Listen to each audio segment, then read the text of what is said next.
Welcome back to my channel, Fixmaster. In this video, I'll show you how to change your phone's location to another country on your Android device. Let's get started. First, open the Settings app on your Android phone. At the top, you'll see a search bar. In the search bar, type Country. Tap on the option related to your country settings.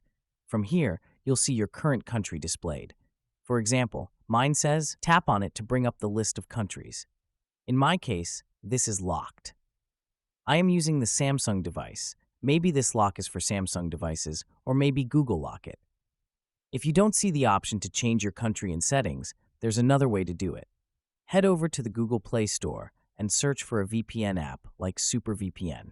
Install the app, open it, and connect to a server in the country you want to switch to. Once connected, maybe your phone's location will automatically update to that country. And there you have it. 2 simple methods to change your phone's location to another country on Android. If this video helped you, make sure to like, subscribe, and hit the bell icon for more helpful tutorials. Thanks for watching, and I'll see you in the next video. Bye.